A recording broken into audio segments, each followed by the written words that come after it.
ter aceitado aí nosso convite. Eu vou ler aqui rapidinho o teu currículo, tua mini bio, para o pessoal se situar, que a gente está falando, né, com um grande especialista. O Bruno, ele é líder sênior do governo federal, tem 15 anos aí de experiência em liderança em várias áreas, já circulou por alguns órgãos aí, né, Bruno? E atualmente ele é gerente de projetos na Secretaria Executiva do Ministério da Cidadania. É professor da ENAP, da trilha de projetos, palestrante e facilitador de oficinas também, mestre em políticas públicas e desenvolvimento, especialista em gestão pública e tem muita experiência em gestão ágil de projetos e melhoria de processos.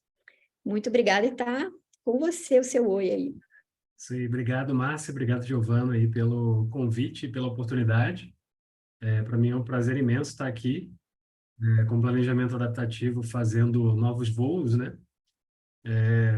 Eu estava fazendo um levantamento essa semana, até conversei com a Márcia, foram mais de 12 eventos no total, né, que a gente está falando sobre planejamento adaptativo, rodando um pouco o Brasil, indo em campos que às vezes a administração pública ainda não tem tido espaço, ou pelo menos não tem tido protagonismo, e tem sido muito interessante, não só a disseminação, né, do que a gente acredita que seja aí um mindset, uma ferramenta, um framework, pode chamar do que quiser.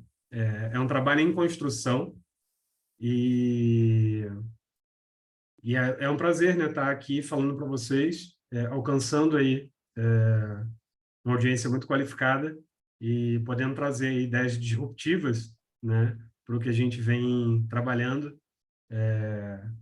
na administração como um todo, né? Então, vou pedir licença aqui para compartilhar os slides. Tem uma apresentação curtinha, prometo que não vou tomar muito tempo com essa apresentação, e vocês fiquem à vontade aí para poder colocar perguntas no chat ou levantar a mão, mas ao final a gente também vai ter um espaço aí para troca, né, para poder tentar encaixar isso que está sendo apresentado aqui dentro da realidade de vocês, que eu acho que é o principal objetivo, né? Sair daqui com algumas ideias para poder implementar para esse ano vindouro, né? Que acho que é Copa, Natal e 2023, né? Então, vamos nessa. Vou compartilhar minha tela aqui com vocês. Bom, como a Márcia me apresentou, né? Sou o Bruno Baranda, não precisa chamar de professor, Bruno Baranda, como o pessoal costuma me chamar. Estou aqui para falar sobre planejamento adaptativo no Link Convida. E é uma apresentação que vem sendo adaptada, né? Para usar o termo, mas que ela vem sendo... a gente vem acrescentando novas experiências à medida em que ela vem sendo... esse pensamento vem sendo implementado. E chegando aí na versão novembro de 2022, mas vocês vão, espero que vocês gostem, né? Porque é algo que eu conversei com a Luana, que é minha parceira, Luana do Laboragov, nessa jornada. Conversei com ela essa semana e, na verdade, a gente está construindo uma teoria com base naquilo que a gente vivencia, né? Então, é um modelo de experimentação primeiro, para depois construir ali essa ideia. Então, começando aí a apresentação, a minha ideia é saber se vocês acreditam que no mundo em constante transformação, como a gente vive, né, já virou até clichê, mudança muito rápida, mundo VUCA, mundo BANI, se ainda faz sentido ter um plano inflexível, ou seja, aquele plano que você começa a fazer agora, né, possivelmente alguém já tem plano para 2023, ou vai ficar para aquelas resoluções, né, de 1º de janeiro, então isso inclui também planejamento pessoal, se faz sentido, né, você ter um plano inflexível, né, sendo que acho que não estava no cenário, não estava no plano de ninguém, não estava no radar de ninguém, salvo agências aí de inteligência, que a gente teria uma guerra mundial, né, uma guerra de duas potências ali, né, uma potência europeia e outra asiática. Então, entre diversas outras coisas, né, a pandemia é um grande exemplo aí de como a gente não está preparado para lidar com cenários adversos, ou como Nassim Taleb chama, né, de cisnes negros, né, o Black Swan. E aí, dentro desse contexto, surge um movimento chamado Ágil, né, dentro da esteira aí da transformação digital, dentro do gerenciamento de projetos. E a pergunta é, né, ser ágil precisa ser algo que não admite planejamento, ou vice-versa, né? O planejamento precisa ser inimigo do ágil, né? Como que isso está acontecendo nas organizações, né? Nos eventos que eu tive de agilidade esse ano, Agile Trends Gov, Agile Brasil, muito se falou sobre como as organizações estão tentando beber um pouco mais desse movimento ágil, mas ainda esbarram em estruturas hierárquicas, né, funcionais ali, que impedem, né, esse bom encaminhamento daquilo que se convencionou chamar ágil, né? E aqui eu já faço uma ressalva, né? A gente usa adaptativo porque o ágil acabou virando uma marca, né? Então todo mundo quer ser ágil alguma coisa. Então RH ágil. Eu não sei se já tem justiça ágil, né? Mas fica de olho que daqui a pouco alguém lança, né?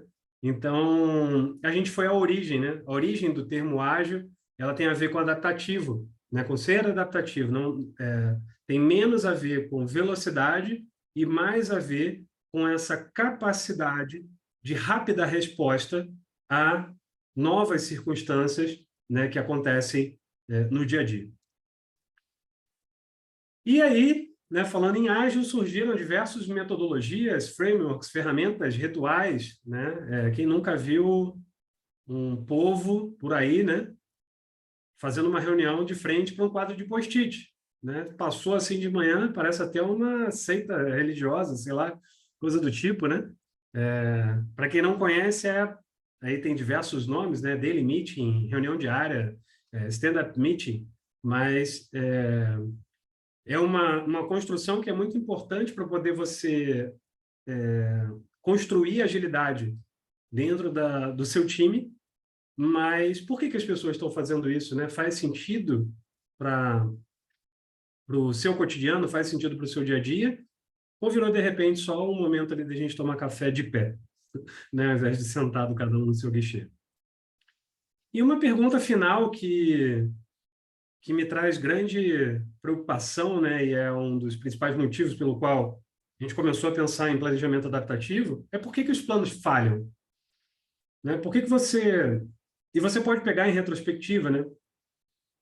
Como que os nossos planos anuais, planos plurianuais, como que eles são escritos e quais são os resultados, né? Se a gente fizesse essa avaliação de maneira contínua, a gente perceberia que boa parte daquilo que está planejado falha, né? E eu tenho alguns insights de por que isso acontece, né? E mais uma vez, né? Isso não é uma exclusividade do setor público, né? Das organizações do setor público. Isso acontece com organizações do mundo afora, tá? Existem diversos estudos que apontam que boa parte, né, dos planos eles não conseguem êxito, né, em atingir ali seus objetivos. E aí eu trouxe aqui algumas especulações, né, de por que os planejamentos falham, né, por que os planos falham. Primeiro, porque eles são rígidos, lentos e burocráticos. Não sei se faz sentido para vocês, mas pelo menos do tempo que eu venho lidando aí com planejamento, seja ele estratégico, plano de ação, né, em qualquer nível que a gente esteja falando, o que eu percebo é que no dia que a gente publica um plano, ele já está defasado. Então, você tem um alto investimento. No geral, isso começa, né, nas organizações públicas em agosto, em conjunto ali com a lei orçamentária, e você vai construindo ali prospecções, né, ou colocando dentro de um sistema ou de um papel desejos, né, daquilo que se deseja alcançar no ano subsequente. Muito similar ao que acontece no 1º de janeiro, né? Esse ano eu vou ser mais fitness, esse ano eu vou ler X livros, esse ano eu vou começar a falar sobre algo que eu sou entusiasta, né, que é do meu interesse. Sendo que, né, a rigidez com que planos organizacionais elas são feitas, né, ela acaba tornando esse processo doloroso, né? Mais uma vez, aqui eu não estou advogando contra um processo de estabelecimento, né, de planos, mas o quanto se deseja planejar, sob qual horizonte se deseja planejar, né? Ou é possível, mais do que se deseja, ou que se é possível planejar. Um outro ponto aqui, uma outra característica que eu entendo que esses planos eles acabam falhando é que eles são prescritivos e determinísticos. Ou seja, eu quero dizer que em 23 de novembro de 2023, tal projeto vai estar em tal etapa com tais resultados. E determinístico, né, assim, não só prescrever o que irá acontecer, mas também determinar o como, né? Como que você vai fazer para poder alcançar esse resultado. E quando a gente está falando de processos mapeados, de rotinas, de busca de eficiência, isso faz sentido. Mas, mais uma vez, no mundo em constante transformação, será que ainda faz sentido traçar planos dessa maneira? Um outro ponto é a obsessão por números, né? Então, eu preciso ter alguma coisa, alguma meta ali que seja quantificável. Porque se eu não tiver, eu não tenho um plano, eu tenho um sonho, eu tenho um desejo. Né? Quem nunca ouviu falar esse tipo de afirmação? Essa obsessão por números, ela está muito ligada também à eficiência. Então, se hoje eu tenho um grupo de 10 pessoas analisando processos, por exemplo, e a gente consegue alcançar um número X de processos analisados por mês, nossa meta pode ser analisar X mais 1%, né, no próximo ano. O problema é que, eu até estava conversando com a Márcia essa semana sobre isso, né? No teu planejamento, está previsto que essas pessoas tiram férias uma vez ao ano? Porque não é lei prevê, mas você considera isso quando você está traçando suas metas? É possível prever, né? Daqui a um tempo, talvez seja, né, com People Analytics, com diversos dados que hoje a gente coleta, mas é possível prever quantas pessoas vão estar doentes ou vão fazer o uso aí de uma licença médica ou vão engravidar, entre outras situações, né? O que é possível, de fato, a gente prever versus aquilo que a gente está planejando. E aí os planos se tornam estáticos, ou seja, alheios à realidade. Você tem um plano, e se sua meta né, vou continuar aqui no exemplo, né, analisar X processos mais 1% esse ano, você perdeu uma pessoa na equipe. Não, mas isso não é justificativa para a gente rever o plano. Não, mas eu tenho um volume maior de requerimentos esse ano.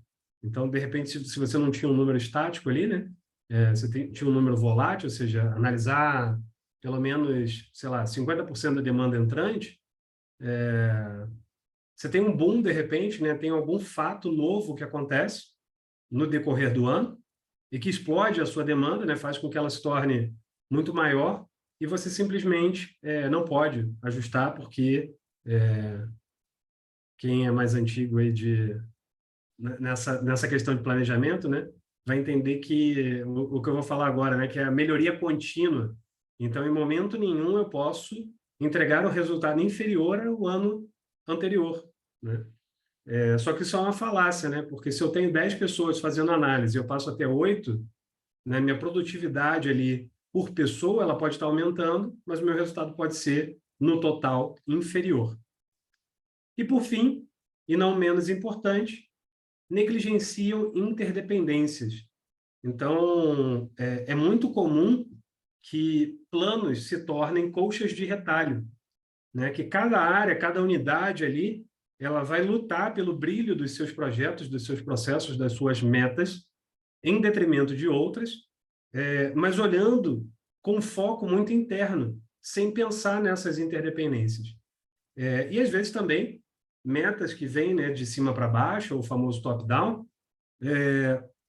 elas podem negligenciar essa interdependência na medida em que, para eu poder ter um resultado, aquele resultado que estava sendo pactuado, existia um pressuposto de ter uma capacitação, de ter a manutenção da equipe ou até mesmo uma nova estrutura para poder comportar mais pessoas dentro da equipe, né, dentro da unidade, e assim vai, um novo sistema, uma legislação. Então, essas interdependências, elas precisam estar claras, né, para que a gente possa, ou ainda que elas não estejam claras, a gente precisa ter capacidade de se adaptar a essas situações que surgem, né, no decorrer da execução do plano. E aí, nesse contexto, surge o planejamento adaptativo.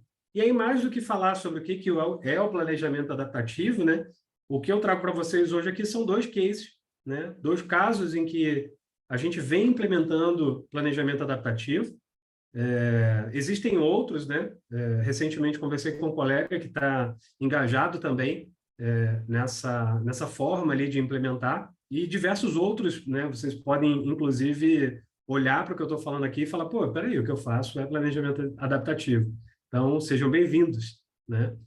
E eu trouxe, então, como eu havia falado, 2 cases, né? O primeiro é o precursor dessa metodologia, né? Dessa forma de planejamento, que é o LaboraGov, que é o Laboratório em Gestão de Pessoas, né, no Ministério da Economia, liderado pela Luana, e que foi o primeiro case ali de implementação dessa metodologia. E quando a Luana estava rodando isso, né, para quem conhece aí o LaboraGov, ela fez isso com a equipe, gravou um vídeo e soltou no YouTube, né, e mandou nos grupos. Quando ela mandou, eu falei, Luana, eu preciso disso para minha equipe, porque a gente vive tendo demandas irregulares, alteração de prioridades, esse tipo de coisa, e eu acho que isso combina totalmente com o que a gente está fazendo aqui. E, mais uma vez, né, a Luana continua adotando isso lá no Labora, né, a gente vai ver aqui como, e, ao mesmo tempo, a gente, dentro do Formação Cidadania, equipe que eu liderei até setembro desse ano, a gente implementou e adaptou, né, foi incrementando ali o modelo, adequando às nossas necessidades. Bom, então o caso do LaboraGov, para quem ainda não conhece, né, o Laboratório em Gestão de Inovação em Gestão de Pessoas, ele inovou na sua estrutura, forma de atuação e competência. O primeiro ponto, por exemplo, era que o nome antigo da coordenação geral, né, ao qual se transformou no Labora, é impronunciável aqui, né? Gestão de qualidades e saúde de vida dos servidores administrativos, sabe? Aqueles nomes assim bem burocrata e já tinha caído, né, entrado em desuso. E uma característica muito interessante é que houve um momento de experimentação primeiro e institucionalização depois. Ou seja, primeiro você faz o experimento, você roda, deu certo, né, foi favorável, e aí, em seguida, veio a portaria de institucionalização do laboratório. Então, eu acho que isso aqui serve de exemplo, né, para diversas iniciativas que, às vezes, vocês queiram iniciar, e a gente, no setor público, fica muito se segurando, né, esperando, mas eu preciso que seja feita uma portaria ministerial, dependendo do órgão, precisa de um grupo de trabalho formulário, institucionalizado pela autoridade máxima do órgão, e assim vai, né? Na verdade, o que eu tenho percebido é que a maior parte das iniciativas inovadoras, elas começam com experimentação, começam com o chamado mínimo produto viável, né? Validam aquela hipótese e depois há um processo de institucionalização. Nada contra, né, aqueles que conseguem a estrutura antes, mas é uma percepção.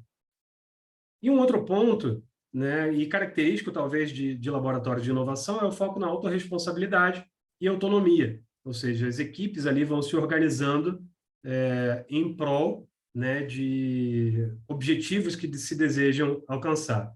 Tá, Bruno, muito legal, mas como que é isso na prática?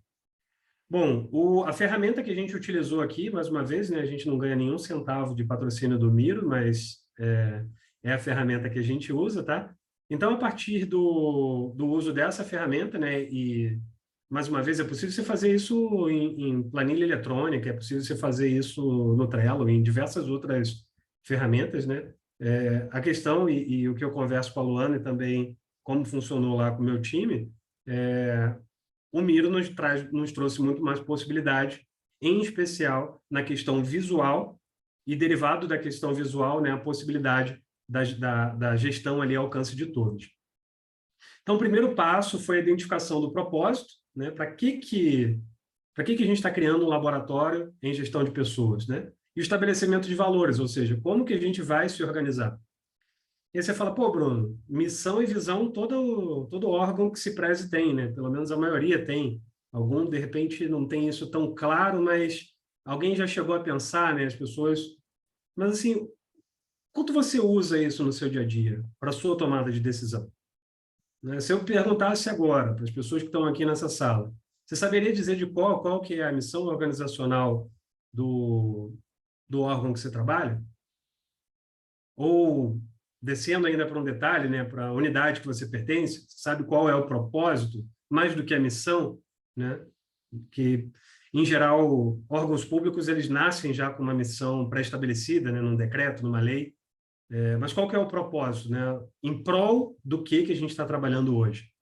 E isso muda muito a forma como a gente interpreta, né, como a gente trabalha no nosso dia a dia. O segundo ponto é a classificação, né, uma subclassificação do que a gente está fazendo, do trabalho que a gente tem para fazer, em projetos estratégicos, atividades de rotina e também atividades pontuais. Bruno, não entendi.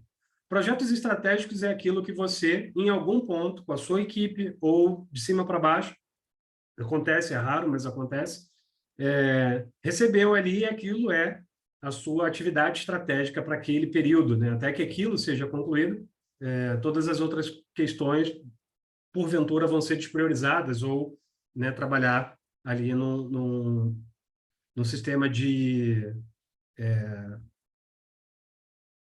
não prioridade, né? Então, enquanto tem alguma coisa para fazer dentro desses projetos prioritários ou estratégicos, você acaba não conseguindo dar atenção a outras coisas. Atividade de rotina é a lógica dos sistemas de tecnologia. Quando foi a última vez que você fez um elogio para algum sistema? Alguém fez? Falou, pô, hoje eu vou mandar uma mensagem aqui para o pessoal da tecnologia, porque hoje o sistema está tinindo. Não faz, né? Então, a atividade de rotina é aquilo que, se você parar de fazer, todo mundo reclama. Então, assim, cai o link em algum lugar, né? Todo mundo reclama, nossa, não dá para trabalhar desse jeito, a internet aqui é precária, ou nem caiu, né? Mas ficou intermitente, né? Sistema intermitente, sistema em manutenção. Então, as atividades de rotina é aquilo que, se você parar, alguém vai reclamar. Tá? E as atividades pontuais, elas são aquelas que drenam a energia do seu time. São aquelas que você simplesmente, na hora que você vai ver, você fala, putz, gastamos a tarde toda, ou o dia inteiro, ou a semana toda com isso, e isso nem está contando no nosso planejamento. Essas atividades pontuais, não tem remédio para elas. Tá? Eventualmente, é uma demanda de um órgão externo, de uma unidade externa, de um órgão de controle, e assim vai. É alguma coisa que simplesmente você não conseguia prever, ou ela não gera um valor imediato dentro daquilo que você está trabalhando, e simplesmente mais você precisa fazer, né? O famoso caiu de paraquedas aqui, ninguém sabe de onde veio, mas a gente precisa fazer. Definição do porquê isso importa, né? Então, mais do que só classificar, né? Qual que é o objetivo que se pretende alcançar com cada atividade que a gente faz? Ao longo da minha jornada, eu percebi muitas pessoas extremamente ocupadas, que trabalhavam comigo, que trabalhavam em setores próximos, mas faziam atividades, né? Estavam sempre lotadas ali de atividades, mas faziam atividades que não agregavam valor. Por exemplo, pegar dados que estão hoje numa planilha e copiar e colar, né, para poder gerar um relatório num documento. Então, a gente precisa pensar, às vezes, mas esse relatório, se eu parar de passar esse relatório aqui, né, tal setor lá vai reclamar. E aquele setor continua recebendo o teu relatório e ele não abre, você continua mandando para ele e chega, ele já bota para... Eu tinha uma caixinha, tá? Não comenta aí com os outros, mas eu tinha uma caixinha lá do Ignorados com Sucesso, né? Nos e-mails que eu era copiado, então, para não deletar, para não dizer assim, eu não recebi, né? Porque depois você esquece, eu botava nessa caixinha lá, do tipo, eu não vou ler isso aqui, a não ser que alguém me dê uma motivação para ler. Então, quando você define por que alguma atividade que você está fazendo importa, né? Ou seja, qual o valor que ela vai gerar. Isso tem muito a ver com o mapeamento de cadeia de valor, com a definição, né, de propósito ali, e principalmente com a necessidade de colocar o seu cliente, né, o seu usuário, o cidadão, no centro daquilo que você está fazendo. Então, eu acho que essa é uma luz, né, que precisa ser jogada sobre as nossas atividades, sejam elas de rotina ou de projeto. E, por fim, ele permite uma visualização transversal e o gerenciamento sob a visão de todos. Ou seja, né, nesses recortes que estão aqui, dessa tela, ele é a forma como o Labora trabalha. Se você falar, Luana, eu quero ver o teu board hoje, talvez ela abra lá uma visualização para vocês, mas é como eles trabalham até hoje. Então, eles definem um time, esse time se engaja naquela atividade, né? Essa definição do time, dependendo da unidade, no caso do Labora, é um time que acolhe, né, a demanda, então é um autogerenciamento, né, envolvido, mas todo mundo está vendo. E o que eu percebo quando a visão fica do gerenciamento fica disponível para todos? Você traz clareza, né? Você tem a oportunidade de ofertar e receber ajuda de pessoas que, de repente, têm afinidade com aquela atividade e hoje, pelo fato de elas não saberem que você está fazendo isso, simplesmente está desconectado, né? A pessoa não sabe o que você está fazendo, né? Até porque hoje, eu não sei, né? No trabalho remoto é um pouco mais difícil, as pessoas estão se comunicando aí por meios alternativos, né? WhatsApp e etc. Mas é muito comum num trabalho presencial, né? E diversos órgãos retomaram o trabalho presencial. Eu estou no sistema híbrido hoje. É muito comum que você trabalhe ali na sua baia de fone de ouvido e com a cara no computador, né? Então, como que a pessoa sabe o que você está fazendo, sabe? Como que alguém pode te ofertar ajuda, né? No iniciozinho da pandemia, eu tive bastante dificuldade com a minha equipe, né? Eu dediquei bastante tempo justamente tentando entender qual era a necessidade que eles tinham. Porque num trabalho presencial, né, e acho que esse é um dos desafios do trabalho remoto, você precisa de uma ajuda, você cutuca o colega do lado e fala, pô, fulano, não consegui aqui entrar nesse sistema, você consegue me ajudar? Né? Tem até um meme, né, uma piada. Fulano, me ajuda a fazer isso aqui. Desculpa estar te incomodando, mas é meu primeiro dia. Só que a pessoa já está há 2 anos lá, né? Mas é um tipo de trabalho coletivo, né? Que você consegue ali, de alguma forma, ter uma ajuda mútua. Então, essa oportunidade de ter tudo aquilo que está sendo feito dentro da sua unidade, visto por todas as pessoas da sua equipe, desde da chefia, da liderança, até o estagiário, terceirizado, etc. Ou seja, todas as pessoas que trabalham dentro daquele mesmo propósito, é algo que agrega bastante valor. Nesse contexto, né, foi desenvolvido aí a prateleira de serviços, é uma das inovações do Labora. E como que eles fizeram? A partir da demanda que eles tinham, e eles trabalhavam ainda no modelo em que eles construíam as atividades que eles iriam desenvolver à medida que surgia a demanda. Eles perceberam, pera, isso aqui tem necessidade da gente rodar de maneira recorrente. Então, criou-se ali a prateleira de serviço, um planejamento adaptativo, né, que a gente rodou em abril, está aí, é um dos cases ali que a gente rodou, né? E tem diversos outros, esse print nem está tão atualizado, né? A gente teve o defesa eleitoral, e depois do defesa o pessoal do lado da Labora está retomando as atividades com o calendário atualizado, então depois vocês entram lá, né, no site para poder ver quais são os serviços, né? Mas quais que são as oficinas ali que estão próximas a serem executadas. E também trouxe 2 inovações, né? Uma delas é o time volante, eu já vi alguns colegas aqui que são do time volante ou do Freela, e também o Freela. Essas 2 atividades elas ganharam um prêmio de inovação, né, no ano passado, concorrendo com nada menos do que o Pix, pessoal. Então, assim, não é só sobre tecnologia, né? Nunca foi, tá? Tecnologia é acessória, né, a toda a transformação que a gente está fazendo, né, dentro do serviço público, né, e com foco no usuário. Então, o time volante, ele funciona da seguinte forma, você simplesmente é a pessoa que quer se engajar com essas atividades do Labora, mas seu órgão jamais te cederia de graça para trabalhar lá. Então, como que é o time volante? É uma espécie de ganha-ganha. Você continua fazendo suas atividades, né, na sua unidade, mas você entra, né, num acordo com a Labora e a sua chefia, né, entra em acordo com a Labora e ela vai ceder você 1 ou 2 dias na semana, né, dentro do seu plano de trabalho, para você desenvolver atividade lá no laboratório. Qual que é a vantagem, né? Por que é um ganha-ganha? Pô, Bruno, não vi ganha-ganha, né? Eu vi ganha para o outro lado lá. O que é ganha-ganha? Porque a pessoa está conectada, ela está motivada, ela vai trazer casos novos, né? Ela vai ser uma pessoa que vai estar mais aberta à inovação para poder trabalhar com as suas rotinas, né? E dentro desse trabalho, possivelmente vão se alcançar novos horizontes ali para problemas que talvez as pessoas ainda não estejam dando plena atenção. O outro é o freela, do qual eu faço parte.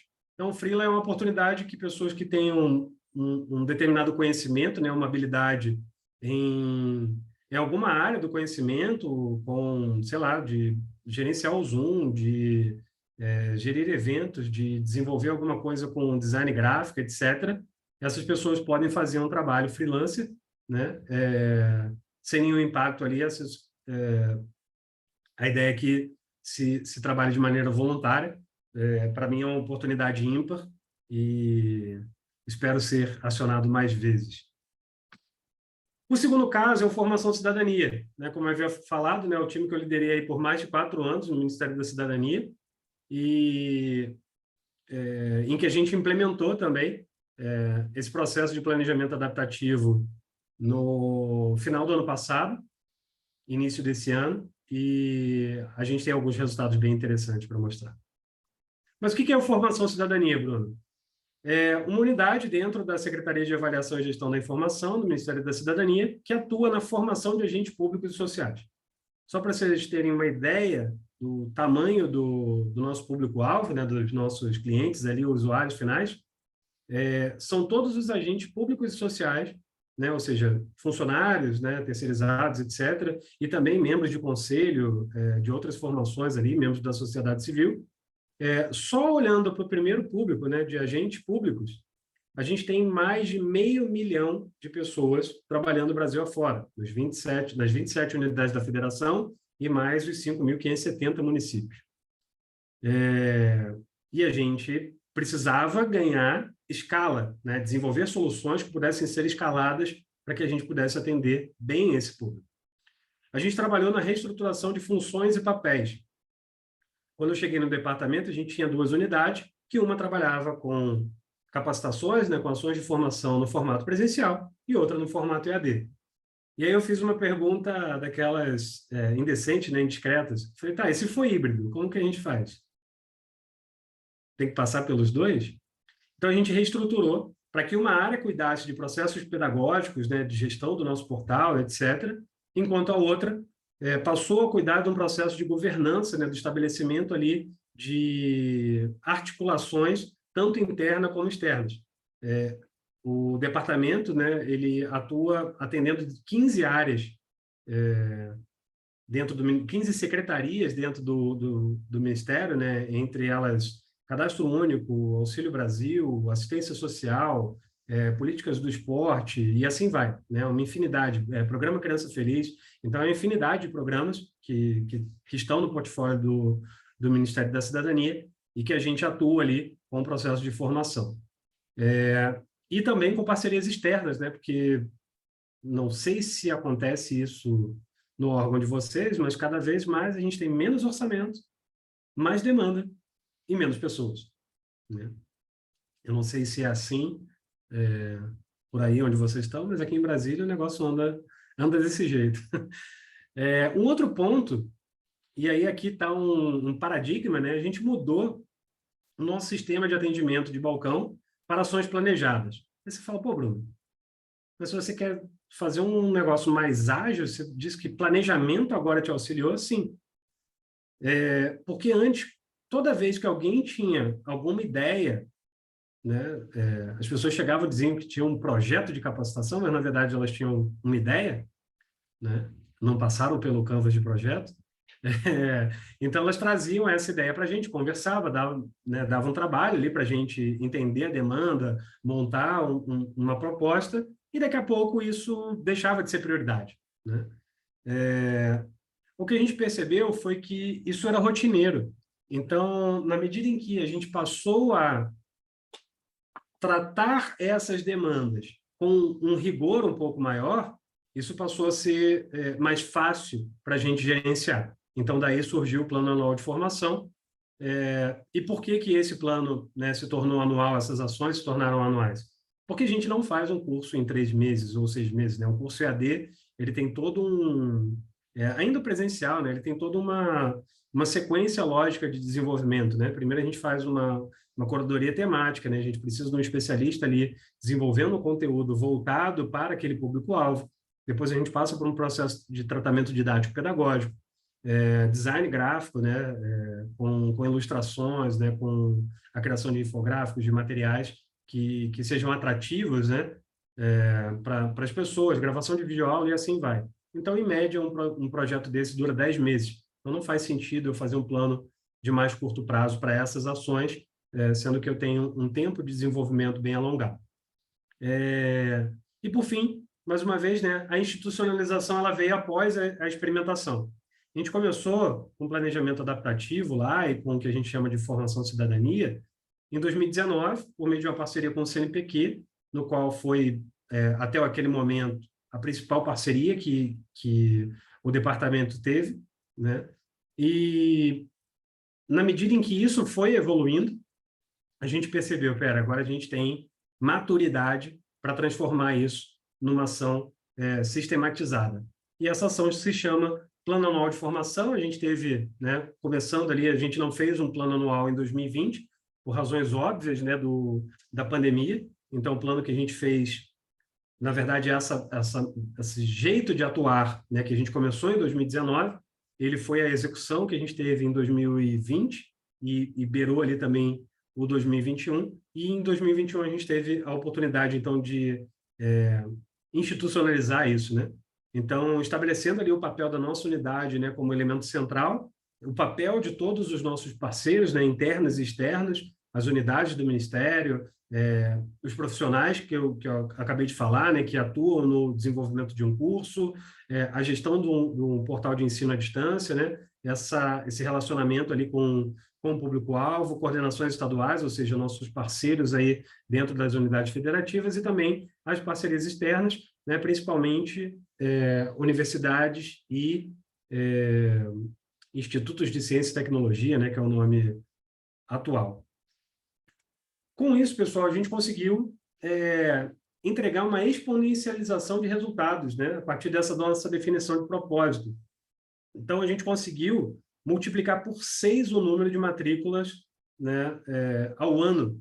Então, a gente saiu ali de um platô de por volta de 20 a 28 mil matrículas, né, em 17 e 18, para alcançar 173 mil em 2021. Uma vez que a gente definiu o nosso propósito, né, ou seja, alcançar o maior número de pessoas que trabalham, né, nas políticas de cidadania, né, da assistência social e do esporte, independentemente do meio, a gente conseguiu alcançar esses resultados. Porque, do contrário, se a gente continuasse pensando só nos nossos processos, e ainda que a gente pensasse na eficiência dos nossos processos, imagina capacitar 500 mil de pessoas, né? Você vê que a gente não chegou nem perto ainda disso, mas você imagina capacitar 500 mil de pessoas de maneira presencial, uma a uma, né? Não vai ser uma a uma, uma sala de aula com 30 pessoas. Acho que vai ter que dar umas 2 voltas na Terra para conseguir alcançar esse número, né? Então, isso mudou a forma como a gente encarava aquilo que a gente faz. Nada contra os eventos presenciais, pelo contrário, eles têm muito significado, percepção de valor, né, principalmente por quem passa por esses processos formativos, mas, no geral, eles são mais onerosos e não possibilitam, né, essa escala. Quando a gente começou a desenvolver novos cursos, atender dessa maneira ordenada, né, sistematizada, apareceu para a gente a oportunidade de desenvolver um novo portal. né, que é o ead.cidadania.gov.br. Hoje ele tem mais de 50 cursos lá disponíveis, gratuitos, num formato ali que é possível também de acessar via mobile, né, entre outras características. Mas o que a gente percebeu foi o fato da gente encontrar o nosso propósito nos possibilitou novas parcerias. Então, esse portal, inclusive a gente inscreveu ele esse ano, infelizmente não fomos finalistas lá no Prêmio de Inovação, mas ele foi totalmente financiado pelo Fundo ADS, né, o Fundo de Desenvolvimento dos Objetivos de Desenvolvimento Sustentável, e foi uma parceria interna, né, com uma área do próprio Ministério, que tinha essa possibilidade de construir uma nova ferramenta, e eles, pelo resultado que a gente já vinha entregando em conjunto, eles optaram por nos patrocinar, né, por estender essa parceria para a nossa área. E aí, da mesma forma como vocês viram ali no laboratório, no Laboragov, né, a gente também usa o Miro, e a gente partiu ali da identificação de propósito, né, estabelecimento de valores, ou seja, o que a gente quer no final do dia? É um catálogo maior, é o maior número de pessoas que se inscrevem, que se formam, é a qualidade daquilo que a gente presta, ou é alguma outra métrica. A gente definiu o nosso propósito como melhorar o serviço público. Então, isso nos possibilita uma infinidade de ações, na medida em que não é só um processo formativo, né, que a gente vai adotar como modelo para poder implementar. O que a gente percebe é que, na verdade, existem outras alternativas e, desde 2021, a gente vem trabalhando com iniciativas mais inovadoras, né, como são os recursos educacionais digitais, são séries de vídeos, cartilhas interativas, que não contabilizam ali aquele número de pessoas inscritas, né, o número de pessoas formadas, mas eles são muito mais efetivos para disseminar conhecimento. Então, no contexto em que políticas públicas mudam muito, né, vão se adaptando, vão se criando novas regras, né, seja por questões orçamentárias, por necessidades, né, da própria população, a gente percebeu que esse era um meio muito mais rápido e efetivo de levar conhecimento, né, para os 5.570 municípios do país. O estabelecimento de prioridades feito de maneira trimestral e com realinhamento constante. Então, um desses quadros aqui, bebendo um pouco da fonte dos OKRs, né, a gente foi estabelecendo aquilo que era prioridade para fazer no trimestre, quebrando depois em acompanhamentos mensais e cada equipe ali com autonomia para fazer o seu gerenciamento, mas esse ponto em que a gente voltava para esse realinhamento, nessa adaptabilidade que a gente implementou, ele fez total sentido, porque a gente conseguiu despriorizar diversas questões que eram desejos nossos de fazer, mas que não eram compatíveis com a nossa capacidade de desenvolvimento naquele momento. Então, analisando às vezes numa matriz impacto-esforço, né, o que é prioritário de ser feito agora? Né? Quais são as vitórias rápidas que a gente conseguiria? Então, isso pode mudar, por exemplo, o esforço, ao invés de você fazer desenvolver um novo material, se o objetivo é alcançar um público maior, é de estabelecer parcerias, né, para que essa informação de que existe esse material disponível, ele seja de conhecimento de outras pessoas, né? Então, mais do que virar uma fábrica de produção ali, né, de novos cursos, de novos materiais, entender como estabelecer melhor essa relação de comunicação também com aquelas pessoas para o qual esses cursos, né, esses materiais didáticos foram desenvolvidos. Então, esse realinhamento constante permite isso, né? Permite que as reuniões, né, em nível decisório, elas sejam muito mais de questionamento do que de afirmações. E a quebra de macroatividades em atividades e acompanhamento do progresso, né? Então, cada time tem autonomia, né? São 2 times, 3 times, na verdade. Cada time tem a autonomia de organizar a sua forma de trabalho da maneira que achar que é mais conveniente. Então, uma das unidades trabalha com um cronograma em parceria com a universidade, né? Com um ente externo parceiro, e vai fazendo esse controle para uma planilha digital na nuvem.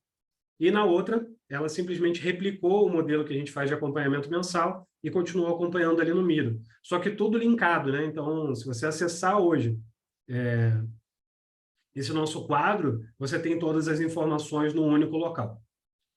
E, por fim, isso permite, né, como vocês viram no Labora, também aqui no Formação Cidadania, o autogerenciamento, a visualização multidimensional. Então, a ideia de que aquilo que é macro é possível e é tangível você verificar aquilo sendo implementado, né, de maneira ali granular, e sobre a visão de todos. Ou seja, opa, eu preciso da ajuda de fulano. Não, olha só, fulano agora está com esse projeto aqui que é prioritário. Qual que é essa demanda? A gente vai repriorizar isso? Se sim, se a gente vai entrar nessa discussão, a gente precisa chamar a equipe para um realinhamento.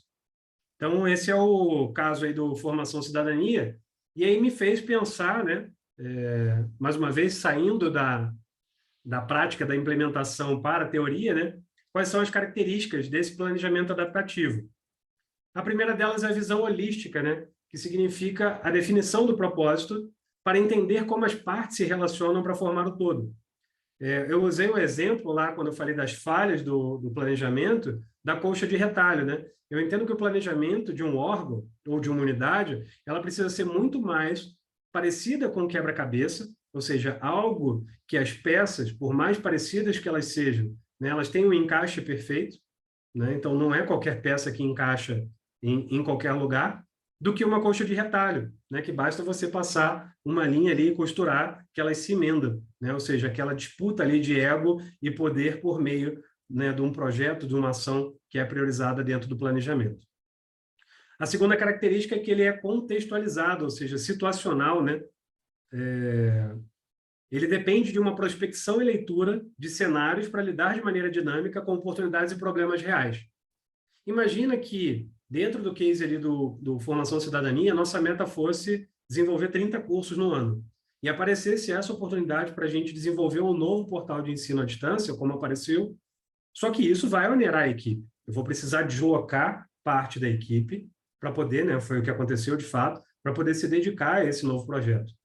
Então, isso tem um impacto negativo no curto prazo, mas que no longo prazo ele extrapola 10, 20 vezes, né, o esforço que foi necessário. Então, essa prospecção e leitura de cenários, né, assim como a pandemia trouxe um aceleramento da transformação dos processos educacionais, né, diversas ações passaram a ser feitas por meio do Zoom, né, a plataforma que a gente está usando aqui, entre outras, a gente precisa ter essa prospecção, né, a todo momento do que está acontecendo, está conectado com o mundo externo, porque é um erro pensar que as organizações são sistemas fechados.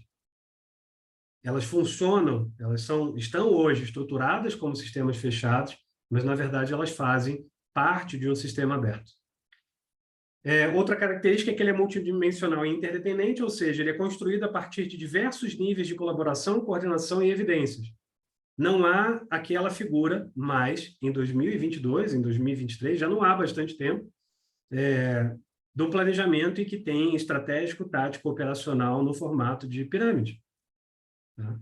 Porque, às vezes, é a pessoa que hoje está em conexão com o cidadão, com o usuário do serviço, é ela que está sentindo a dor do usuário. E, às vezes, você está desenvolvendo um novo sistema, quando o cidadão, na verdade, ele quer um pouco mais de atenção do governo. Então, às vezes, a gente está preocupado em ganhar escala e, na verdade, a gente deveria investir em qualidade, e vice-versa.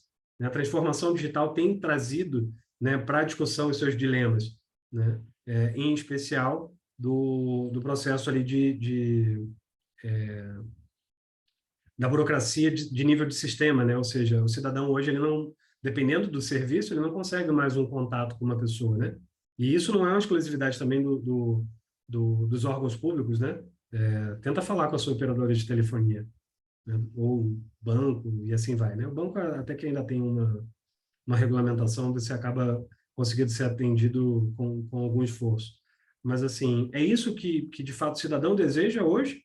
Ou, de repente, a gente está construindo a partir de níveis estratégicos com foco exclusivamente ou quase que na totalidade na eficiência e deixando de lado a efetividade.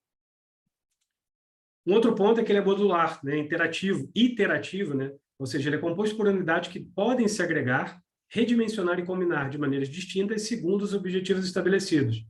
Então, é muito comum, principalmente para quem trabalha em área meio, né, em alguma atividade de suporte, você simplesmente receber uma encomenda fechada. E assim, o que eu preciso é isso. E se você não tem um espaço para discussão, e eu tive, graças a Deus, uma oportunidade muito boa, né, na SAGE de ter discussões com as áreas, de dizer, ó, você está me pedindo um curso presencial, mas para atender 50 mil pessoas. Que tal se a gente fizesse esse tipo de material aqui, que eu consigo te entregar no curto prazo, e na sequência a gente começa a desenvolver um outro material. Então, isso abre a oportunidade, né, de você desenvolver projetos, né, ações ali que tenham essa iteração, né, ou seja, esse movimento de implementar, né, experimentar, colher os resultados e ver, opa, é nesse caminho mesmo que a gente quer seguir. E, por fim, um termo que está até na moda, né, ambidestria, né, a auto-organização também está relacionada a essa ambidestria, que é a capacidade de se planejar, mas também de estar apto a se adaptar diante de mudanças. Então, isso é a origem aí do gerenciamento ágil de projetos, né? E é algo que as organizações precisam adotar para se tornarem mais ágeis, né? Ou mais adaptativas. Não é rasgar o plano anual ou plurianual e jogar fora. A gente precisa continuar fazendo isso. A gente precisa ter uma mudança incremental naquilo que a gente faz hoje. Mas se hoje o seu plano ele determina o que, como, onde, o que você está fazendo não é a implementação de uma política ou de uma estratégia. O que você está fazendo é uma execução. E se você precisa só executar algo que alguém pensou, possivelmente isso deveria ser automatizado. E se no limite você tenta automatizar e não consegue, significa que não é execução, é implementação. Ou seja, você precisa trabalhar com alguma margem, né, de discricionalidade para que você possa tomar decisões ao longo da implementação dessas ações, dessas atividades. Dentro desse contexto, então, surgiu aí um framework que a gente está trabalhando. Possivelmente no ano que vem a gente vai ter novidade, mas ele é uma conexão ali do Golden Circle, né, do Simon Sinek, que é, né, o Comece pelo Porquê. Ele está conectado com OKRs, né, com quadros Kanbans, com Linkoff e diversas outras ferramentas. Então, eu costumo dizer que, na verdade, a gente tem um chassi hoje, que é similar como tem o carro, né? Você tem um chassi que sai um carro hatch, sedã, SUV, e assim vai. Então, a ideia é que a gente conecte as ferramentas que mais fazem sentido, né, para a sua unidade, né, para a sua organização, do que propriamente prescrever use essa ou aquela ferramenta. Encerrando aqui, uma frase de Carlos Matos, que não tem nada a ver com adaptabilidade, mas tem a ver com planejamento estratégico situacional, né, um dos percussores aí desse movimento, né, hoje apelidado aí de adaptativo, que diz que quem conduz ou planeja situações deve possuir doses de arte, intuição e experiência.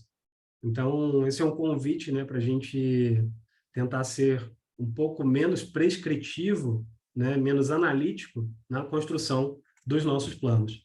E deixo aqui meus contatos aí, para quem quiser entrar em contato, para quem quiser bater um papo, fazer algum convite. E nesse último link, né, ou pelo QR Code, você consegue também baixar a apresentação, né, para caso você queira aproveitar melhor aí com mais tempo.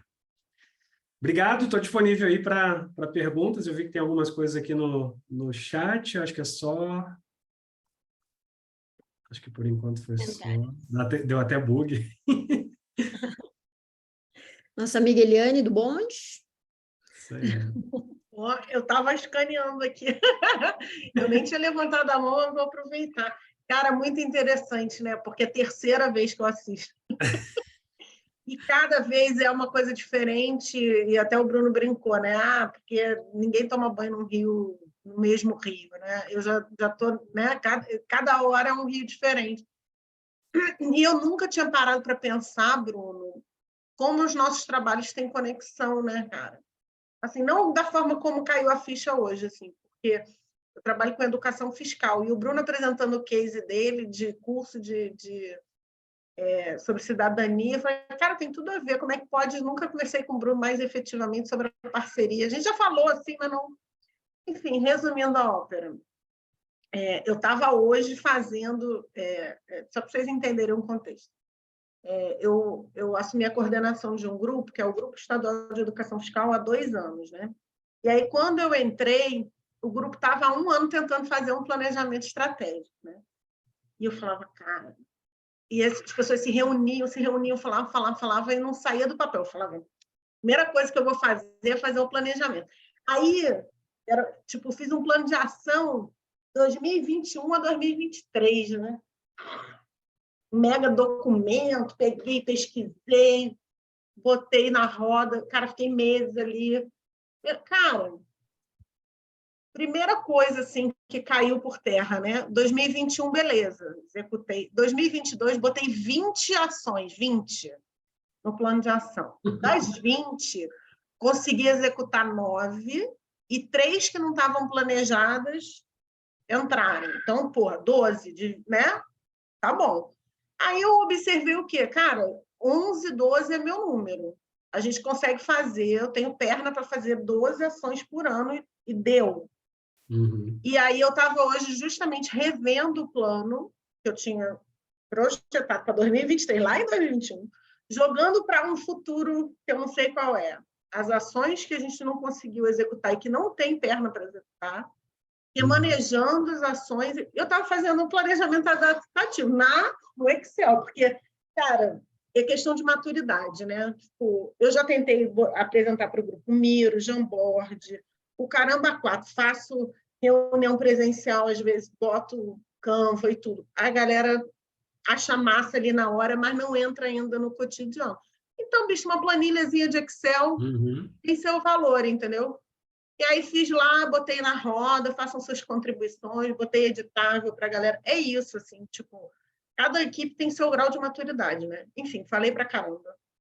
Mas para dizer que não precisa ser bonitão assim no Miro, do jeito que vocês já têm maturidade para fazer. Precisa praticar, né? E planejamento e execução são coisas assim que assim, tipo, a cultura do planejamento, pelo menos na minha instituição, ainda é muito incipiente, né? Então, é um exercício, né? Mas estou no processo aí, estou na fila. Depois vamos bater um fio. Ó, semana que vem estou em Brasília, hein, cara? Vamos nos encontrar aí. Você falou sobre... Opa, fala mais. O que Miro é vida, a gente usa e a gente usou muito para organizar o nosso laboratório, a gente usou muito o Labora como referência, a Luana fez uma mentoria para a gente lá no início, então a gente todo ano faz esse planejamento aí no Miro também, mas esse pessoal da Receita, ele adora uma planilha, né? São os vieses, né? Os vieses de seleção de ferramenta. Mas você falou sobre educação fiscal, né, Helene? O que eu olho, assim, para processos educacionais, eu percebo como é o nosso relacionamento com o conteúdo. Então, assim, eu sempre me coloco na posição de aluno para tentar prospectar soluções para aquilo que a gente estava desenvolvendo, né? Foram 4 anos à frente do departamento. Então, como que eu consumo conteúdo hoje? A maior parte das vezes, eu até comentei com a Márcia isso essa semana, a maior parte das vezes eu salvo o vídeo, salvo o link, deixo aqui em algum repositório, né? E eu vou acessar depois ele de alguma forma. O que a gente mais consome de mídia, né? E aí não só processo educacional, mas de mídia, ao longo do nosso dia, são redes sociais. Então, assim, eles encontraram um meio de engajar o público. Então, no processo educacional, a gente precisa também encontrar esse meio. Um exemplo que eu acho muito interessante é o AGU Explica, né, que inclusive a gente usou como modelo para desenvolver os recursos educacionais digitais, assim como o MEC, que são, na verdade, para quem é mais antigo, vou entregar a idade agora, são as pílulas de conhecimento, ou seja, um vídeo curtinho, né, em que naquele vídeo está se discutindo algum conceito, algum conteúdo. Então, mais do que você desenvolver um curso de 40 horas, que você sabe lá se vai funcionar, se vai ter demanda, se as pessoas querem isso, né? Esse tema é um tema muito interessante, mas, assim, quanto tempo eu quero dispor para isso? É a mesma coisa do livro. Eu tenho a lista de leitura que ela é maior do que minha capacidade de vida. Mas, a todo momento, eu vou ali reordenando essa lista, né, de acordo com o momento que eu estou vivendo. Então, quem nunca comprou um livro e falou assim, nossa, eu quero ler esse livro? Comprou, esperou chegar. Quando chegou, já não era mais o momento, né? Então, para a educação fiscal, eu acho que você está muito no caminho ali de entender quais são as demandas, né? Como o cidadão hoje ele consome material. Às vezes, ao invés de você criar cursos, né? E eu falo isso porque sou servidor do INSS, né? Estou cedido ao Ministério da Cidadania, e a gente trabalhou lá e trabalha ainda, né? Com educação previdenciária. Mas, assim, se fosse, de repente, um perfil na rede social que soltasse conteúdo didático, mas com uma pegada de comunicação, será que não seria mais interessante? Então, são perguntas ali que, mais uma vez, assim, seu propósito hoje, dentro da educação fiscal, é ter pessoas certificadas que fizeram um curso, ou que as pessoas alcancem o conteúdo que você está disseminando? Espero ter atrapalhado o seu planejamento. Ah, atrapalhou para cá. Não, mas eu estou no caminho, bicho, que eu estou só para passar a bola para os outros, que o Antônio já levantou a mão. A gente está há 3 meses com um projeto lá no Colabs, né? Para quem não conhece, gente, o Colabs é um projeto do G9, que é o Laboratório de Inovação da ENAP, que é maravilhoso. E aí eles fazem uma seleção anual para selecionar projetos para eles mentorarem. Então, a gente está desde setembro num processo intenso, assim, toda semana, oficina, reunião, trabalho de casa e tal, só pensando sobre isso. E a gente prototipou e testando a solução. E é esse caminho aí que você falou. É tipo conteúdo curto, microlearning, entendeu? Tipo, chegar na galera sem sobrecarregar professor, sem fazer mega curso. Vamos no caminho. Valeu, Bruno. Vamos nos encontrar ainda. Beijo, obrigada, gente. Antes de passar a palavra aqui para o Antônio Cordeiro, eu quero puxar a brasa para a nossa sardinha e te provocar aí, Bruno, com a conversa que a gente teve essa semana. Porque nós temos, né, as metas do CNJ, a gente está preso às metas e ninguém tem tempo para nada. É só aí no teu órgão e no nosso que não tem pessoas, na Dinamarca está tudo ok, né? É muito volume, 80 milhões de processos, né, no Brasil, assim, então pouquíssimos juízes, a doutora Giovana pode me dizer o número exato, mas são bem poucos, e assim, faz sentido, primeiro, né, faz sentido esse planejamento, nosso planejamento é de 5 anos, né? Um planejamento tão grande assim, ele realmente está nos direcionando ou ele só está fazendo a gente cumprir ano após ano, superar a meta, Bater uma meta, dobra a meta. Dobra a meta, e sem contar que as pessoas tiram férias, né, adoecem, morrem, se aposentam.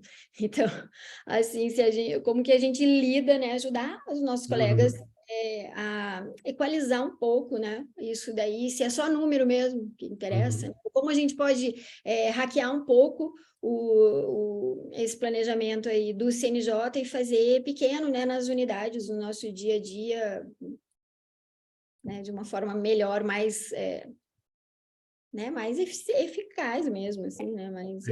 Excelente, viu, Márcia? Enquanto você estava fazendo a pergunta, eu joguei aqui no Google População Brasileira 2022. Quem tiver curiosidade, nós somos, em estimativa, né? Está saindo o novo censo agora, 104 milhões de pessoas. 445, para ser mais exato. 80 milhões de processos é um número absurdo, né? Praticamente são 8 processos para cada 10 pessoas. É quase que um processo. E essa população está contando as crianças, tá? Então, assim, se você pegar a população de idade adulta, né, que teria autonomia para ingressar com o processo, você passa de um por pessoa, né, possivelmente. Então, você usou o termo hackear. A gente precisa entender o que está acontecendo com a nossa sociedade. Para mim faz pouco sentido, né? 80 milhões de processos dentro de uma população de 104 milhões, significa que a sociedade está doente, que a gente não está se entendendo, que as regras não são claras, né?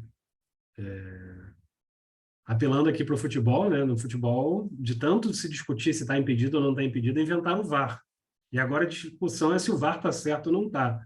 Então foi uma emenda ali que, né, que não solucionou o problema, eu acho. Acho que é um problema insolúvel no caso do futebol, acho que é isso que mantém ali a atração, né? Mas você falou sobre as metas do CNJ, né? Mais uma vez, eu não estou aqui para dizer joga a meta para o alto e vai ser feliz, tá? Não é coaching, pessoal, não é nada contra quem é, mas também, né, a gente tem compromissos firmados dos nossos órgãos perante autoridades, né, disciplinadoras, autoridades de coordenação, né, de regulamentação. Mas, possivelmente, o que você está falando é que vocês têm uma meta progressiva de cada vez analisar mais processos, né, de despachar mais processos, de reduzir estoque, né?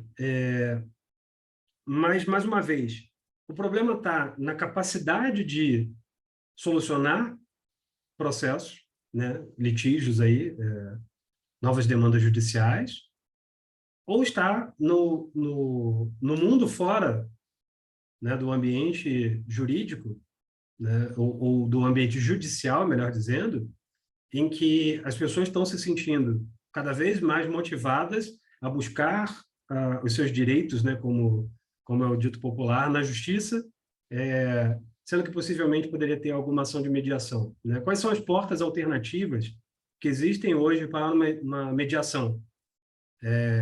Eu vejo um exemplo muito interessante nas relações de consumo, né? Eu, por exemplo, sou usuário ali do Reclame Aqui, já tive situações resolvidas por ali e algumas outras, né, aquela resposta protocolar, mas que evitaram que eu entrasse com processo judicial.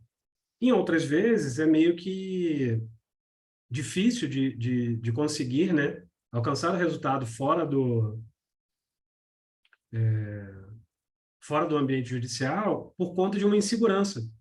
Do tipo, eu faço um acordo hoje, mas a qualquer momento eu posso apelar para a justiça. Então, eu tenho um contrato que ele estabelece regras ou deixa de estabelecer algumas relações e simplesmente a pessoa, opa, peraí, estou me sentindo lesado, e aí busca a judicialização. Eu vejo isso, mais uma vez, né? Sou servidor de um dos maiores clientes do judiciário, né, do INSS, e o que eu olho em retrospectiva, né, dos 15 anos que eu tenho de serviço público, 12 deles foram 11 foram no INSS, desde a agência até a gerência executiva, né, órgão central. O que eu percebo é que as regras estão cada vez mais complexas e isso causa estranheza para o cidadão.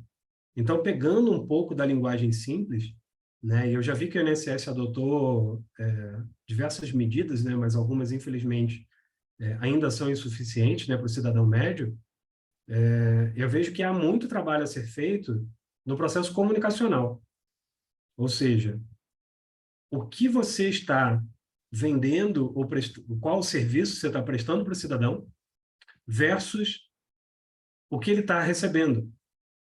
Porque o que eu vejo, possivelmente como um sintoma hoje da judicialização, é essa insatisfação. Só que essa insatisfação, ela está sendo gerada por uma expectativa que não corresponde àquilo que está sendo contratado. Por exemplo, eu compro um telefone, eu sei que essa marca de telefone vem sem carregador, né? Foi uma decisão estratégica da empresa, e eu quero reclamar porque veio sem carregador. Para mim, não faz sentido. Porque está lá escrito na caixa o que vem dentro, né? Então, assim, isso para mim não é um problema de justiça, né? Nem de relação de consumo. A gente poderia considerar abusivo o fato de você vender um equipamento e não ter o carregador, né? Imagina se isso vira moda com os laptops, né? Vai ser uma desgraça, porque cada um tem um tipo de plugzinho ali para conectar. Mas, em resumo, eu acho que a gente precisa continuar dando o nosso melhor e buscando maneiras de melhorar os nossos processos para gerar eficiência. Eu não estou dizendo que eu sou contra isso, até porque o professor Antônio Cordeiro está aqui, eu não posso falar que, né, jogue seus processos fora e vamos construir tudo do zero. A ideia não é essa. E aí, é aí que está o link com a ambidestria também, né? É manter aquilo que funciona rodando, mas não se fechar para novas oportunidades. Ou seja, qual é a inovação que a gente pode fazer que pode trazer, né, uma eficiência maior, né, ou uma sensação melhor do cidadão para com o judiciário. Porque, assim, se você perguntar para 10 em cada 10 cidadãos, possivelmente eles não estão satisfeitos com o serviço que o judiciário presta. Por conta da morosidade na análise dos processos, por conta da dificuldade de entender, por conta dos custos, né, que são envolvidos. Então, assim, é difícil pensar em soluções. E talvez o CNJ esteja, hoje, promovendo o seu melhor, tentando reduzir o tempo de análise desses processos. Mas o tempo de análise do processo ele é proporcional à complexidade que esse processo toma. Então, talvez o problema não esteja dentro dos órgãos do judiciário. Talvez o problema esteja fora. E talvez seja a hora de começar a criar, né, um movimento de simplificação das nossas legislações, de fazer alguns experimentos também de mediação que não dependam, né, da figura de um juiz ou de um desembargador, que simplifiquem essas vias, né, e até mesmo os termos, né, interpor, protocolar, e assim vai. Mas que, em especial, que tenham validade jurídica. Porque, do contrário, a gente vai criar um mecanismo alternativo que, restando ainda alguma insatisfação, a pessoa vai retomar.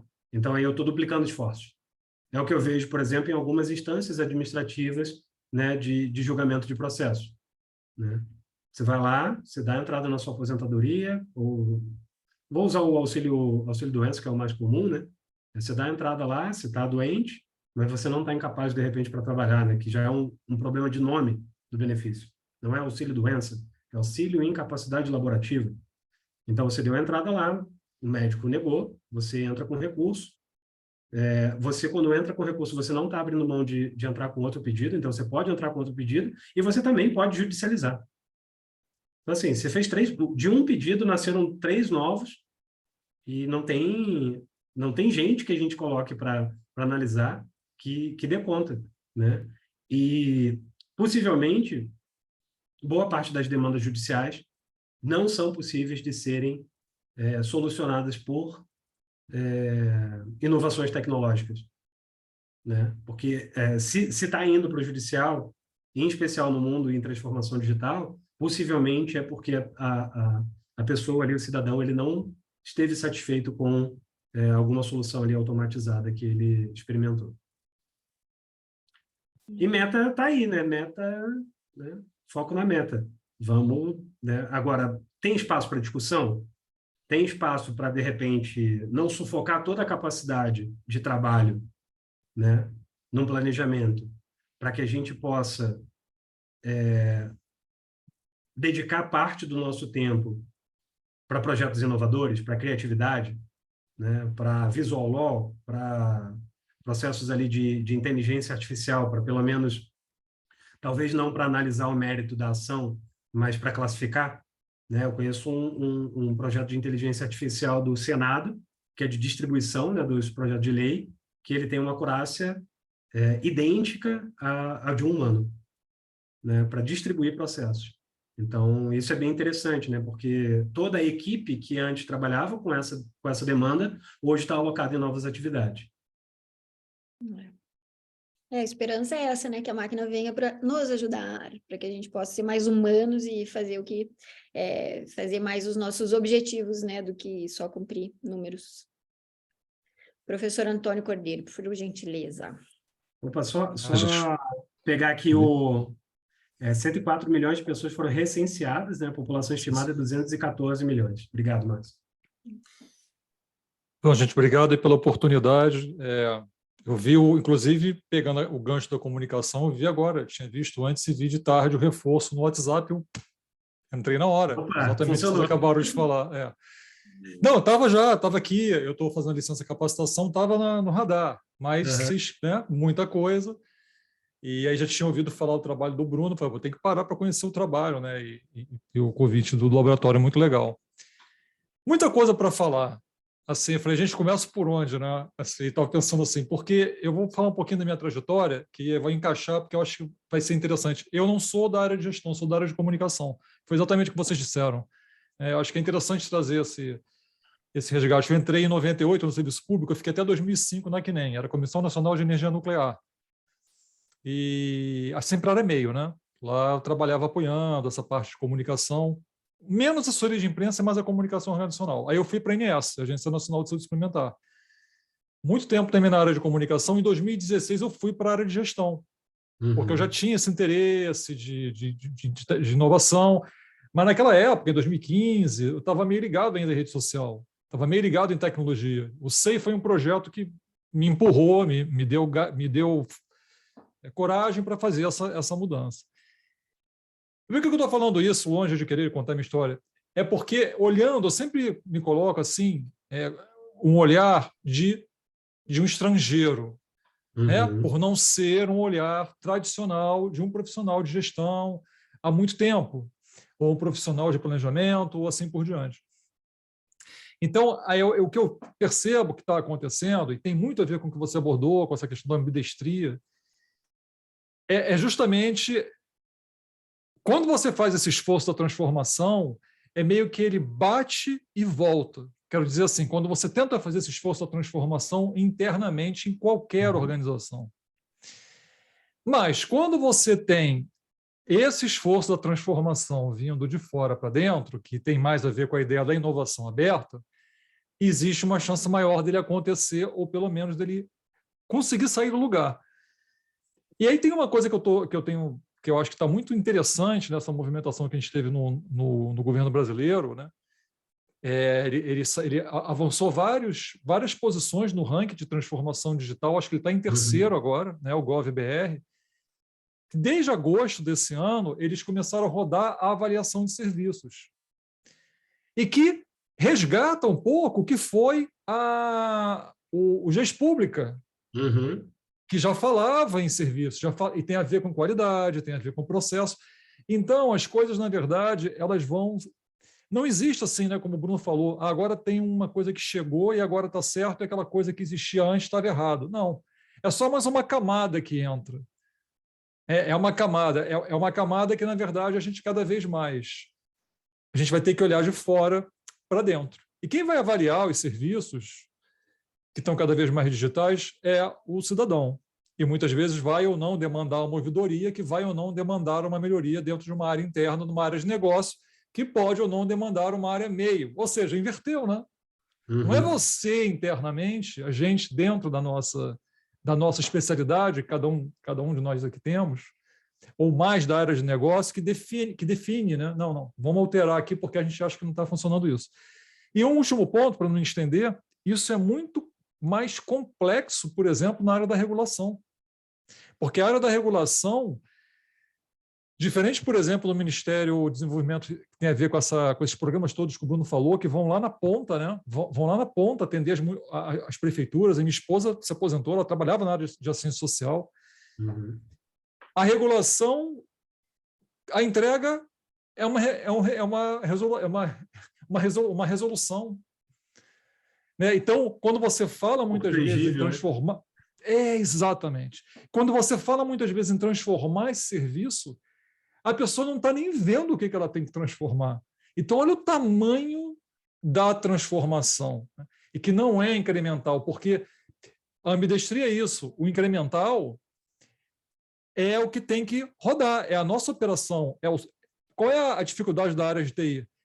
Todo o planejamento, todo o orçamento da área de TI está na sustentação, né? Está ali em rodar. E não sobra, às vezes, quase nada para a transformação. Então, eu acho que a gente está diante de uma oportunidade, ao mesmo tempo que a gente tem o desafio que vocês disseram, que a gente está ficando velhinho, né? Nós todos. E, assim, a força de trabalho ela não está sendo renovada nessa velocidade. Uhum. Boa parte do que a gente faz vai ser, ou já está sendo automatizada por algum grau, né? Introdutório ou um pouquinho mais avançado, e a gente está se vendo meio que nessa necessidade de querer acompanhar, né? E às vezes fica a sensação de a gente não está conseguindo, né? Porque é visual de um lado, é linguagem simples do outro, é a transformação de processo, a inteligência artificial do outro, a análise de dados do outro. Eu falei, caramba! Né?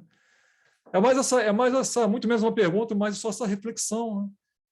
De cada vez mais ter esse olhar, olha, temos de novo uma oportunidade de melhorar, né? De qualificar o serviço a partir de um olhar externo, que é a do cidadão, que vai ter uma jornada, que vai passar por uma jornada.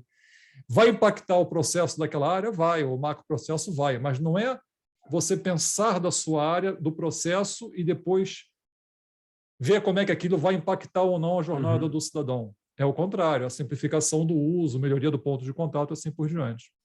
Excelente. Excelente, professor Antônio. Obrigado pelo privilégio, né, da gente estar discutindo aqui. Eu vou começar pelo final. Você falou de jornada, né? Quantas vezes a gente está olhando para os nossos processos a partir da jornada do cidadão? Ou a gente está pensando ainda de maneira segmentada por silos, ou seja, minha área tem competência para isso aqui, a sua área tem competência para isso aqui. Se a gente quer fazer alguma coisa juntos, a gente tem que fazer um grupo de trabalho para a gente poder se falar, né? Ter autorização para se falar. Né? Meio, assim, pegando o caso mais extremo, né? E aí, por vezes, você está falando de duas unidades, às vezes do mesmo órgão, ou de órgãos que têm competências ali sombreadas, ou, por que não dizer, interdependentes, né? E cada um está fazendo a sua parte da melhor forma possível, mas, falar com fulano não, mas aí é lá na saúde, não, mas aí é lá na educação. Eu não tenho autonomia, eu não tenho gestão sobre o que eles estão fazendo. Então, quando a gente coloca, né, o cidadão no centro, tende a ser mais complicado de fazer. Mas a experiência que essa pessoa ela tem com aquele serviço prestado, ela supera em muito o esforço. Então, esse é um problema que a gente precisa resolver enquanto servidores públicos, né? Enquanto eu penso a administração pública como um poder e judiciário como o outro, e eu não vejo essa jornada do cidadão que bateu numa porta, bateu na outra, não conseguiu, ficou insatisfeito e teve que recorrer, né, ao judiciário, enquanto eu não mapeio essa situação, ou seja, por que essas pessoas estão chegando aqui? Então, se não tem um estudo para analisar essa demanda, vocês vão ficar, né, só olhando a parte ali do consumo dos processos, né, sem olhar para o que está gerando essa demanda. E eu acho que quando você falou de transformação bate-volta, é muito comum a gente achar que publicou um decreto, publicou uma lei, publicou uma portaria, lançou um sistema novo, acabou, o problema está resolvido. E o que a gente observa, em especial em gestão de projetos, né, é que boa parte dos projetos falham por conta disso, né? E aí, esse ano eu me dediquei a estudar a gestão de mudanças, né? E, para mim, o principal ponto ali, né, dessa maturidade para a gestão de mudanças, e foi até a oportunidade que eu tive lá no curso de inovação em processos, né, é o engajamento dos stakeholders. Ou seja, eu estou desenvolvendo uma solução nova, disruptiva, excelente. Acabei de, vida em Marte. Mas isso faz sentido para o cidadão? É isso que o cidadão está almejando? É isso que vai facilitar a vida dele no final das contas? Por exemplo, vou pegar um exemplo um pouco longínquo, mas de um trabalho que eu fiz recentemente, na certificação que eu estou tirando na FGV. Faz sentido hoje, dentro de uma perspectiva ali de saúde da família, né? Todo um projeto que está idealizado, que tem seus fundamentos, mas que a pessoa ali, né, que vai ser usuário do Sistema Único de Saúde, ela precisa ter um contato inicial com aquela unidade básica de atendimento, para poder ter acesso ao serviço, né? Não é igual plano de saúde, quero marcar um cardiologista. E aí liga e marca. Então, ela precisa ter esse contato primeiro, né? É feita uma triagem, é feita toda uma identificação. É um sistema que, para mim, quando você olha assim, o propósito, né, o valor que está envolvido nisso, é fantástico. Mas se coloca numa posição de uma diarista. E que ela precisa simplesmente, para poder ter esse primeiro contato, ela já perdeu um dia de trabalho. E ela não consegue ter o atendimento médico, ela passou por uma triagem, de repente ela conversou com alguém, com um psicólogo, com uma enfermeira, etc., mas o médico daquela especialidade que de repente ela precisava fazer alguma coisa não está lá, né? Não é o dia. E aí ela vai ser agendada para daqui a X dias. O maior... por que eu estou citando esse exemplo? O maior desperdício hoje, tá? A maior ineficiência provocada pelo atendimento de saúde hoje se chama absenteísmo. A pessoa marca a consulta e ela não vai. Isso toma o lugar de uma outra pessoa, né, que poderia estar sendo atendida naquele dia e que não foi porque simplesmente não era aquele dia que ela conseguia. Então, isso gera um problema, uma bola de neve, né, que se você não olhar para o modelo e pensar numa solução, como que é essa jornada desse cidadão que depende, né, que vai recorrer hoje ao serviço único de saúde? Porque você pode trazer, né, tem diversos programas que a gente implementa no Brasil que, na verdade, eles são meio uma adaptação ou, às vezes, um mero copia e cola de uma política pública que foi desenvolvida num outro país. Mas ele está conectado com a nossa realidade de uma população gigantesca, de um país de dimensões, né, continentais, né, de 5.570, né, municípios, com diferenças abruptas, né, de megalópolis como a cidade de São Paulo a municípios que são menores do que o seu condomínio, ou o seu prédio, né, a população ali equivalente. Então, esse processo de engajar as pessoas, né, e hoje eu tive a oportunidade também a gente está desenvolvendo uma solução aqui no Ministério e foi apresentado e a minha dúvida, né, na reunião foi, né, se tem algum dos entes hoje engajados no processo de homologação desse novo sistema, porque o sistema ele é necessário, né, o órgão de controle está batendo na porta dizendo, ó, isso precisa ser feito e tem todos os parâmetros, né? Se é um gestor, você está aqui, né, do topo da torre, né, olhando as coisas acontecerem com diversas informações, então você senta lá, você monta a ideia, você se coloca, né? Você cria até a persona lá, você se coloca no lugar. Mas assim, se você não está homologando junto com aquela pessoa que vai ser o usuário do sistema, você está correndo em grave erro. Porque você vai publicar uma portaria, você vai determinar que aquele sistema seja de uso obrigatório, né? Mais uma vez, é um atendimento de uma demanda de órgão de controle, mas na hora que esse sistema vai para a rua, ele faz sentido para quem de fato vai usar? Então, se vocês repararem, né, o processo de transformação digital de maneira disruptiva, como ele vem acontecendo, né, portas afora, ele está muito focado na experiência do usuário. Então, não é o serviço de táxi que você tinha... eu sou carioca, né? Então, que você tinha que esticar o braço na rua ali para poder conseguir um táxi. Aqui em Brasília, né, ligar para o 3030. Quem é de Brasília vai se conectar para você poder agendar. E aí, a primeira solução que teve tecnológica foi um sistema de agendamento do táxi. Mas como que ele funcionava? Ele era uma mimetização do você ligar para a central. O Lovatel está balançando a cabeça ali. Então, é como se você tivesse a vending machine, né, aquela máquina de refrigerante, e atrás tivesse uma pessoa te entregando a tua opção. Isso é transformação digital? Para mim, não é.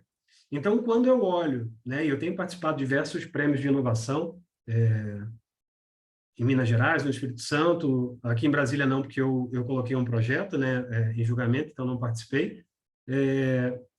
Mas eu vejo diversos projetos com muita boa intenção, mas que são esse processo de digitização, né? O próprio SEI que você citou é um exemplo disso.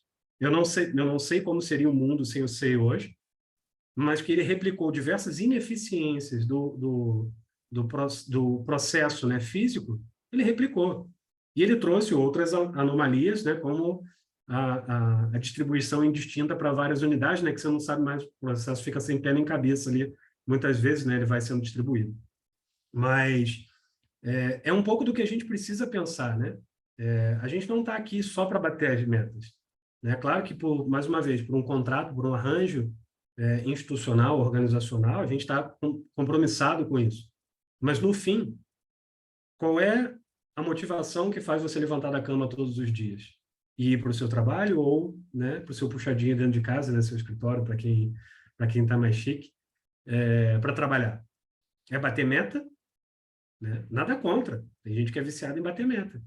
Né? Pessoal que vai lá... Pessoal que acorda 5 horas da manhã todo dia para correr, está viciado em bater meta, pessoal. Não é só pela vida saudável, vai. Tá naquele vício da superação que eu quero dizer, sabe? Do tipo, hoje eu preciso ser melhor do que ontem. Beleza, isso é bom. Isso é positivo também. Mas quando a gente estabelece uma meta, a gente está causando uma abstração no sistema. Eu estou dizendo, foca nisso daqui, que isso é o importante, ou o mais importante. E em algum momento, você pode perder a visão do todo.